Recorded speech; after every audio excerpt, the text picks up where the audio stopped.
और अपना इखलाक सही रखें। अगर वजीफा पढ़ना, कई ऐसे भी लोग मेरे पास हैं दुरूद शरीफ कसरत से, एक औरत आई कसरत से पढ़ी है लेकिन बेपरदा, ठीक है, और क्या गालियां, औलादों को गालियां देना। मैंने ऐसे बोला तुम सारा दिन कुछ पढ़ती हो ना? नहीं, दुरूद शरीफ पढ़ती हो ना, अल्लाह की रहमतें आती है ना, तेरे ऊपर रहमतें आएंगी ना, लानतें बरस रही है।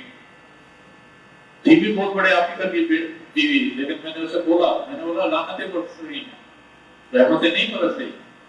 दूसरों को दलील करते हुए नहीं करती हो तुम, गालियां देती हो।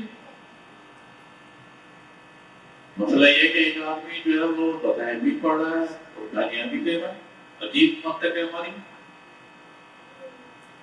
बहरहाल इन चीजों से परहेज करें, किसी को इंसान समझे, गुलाम नहीं समझे अपना, या किसी को मातर को दलील करते हुए जो सोचें कि अगर इसकी जगह अल्लाह ताला आपको बिठा देता, आपको मातर बना देता, उसको मालिक बना देता, फिर क्या होता?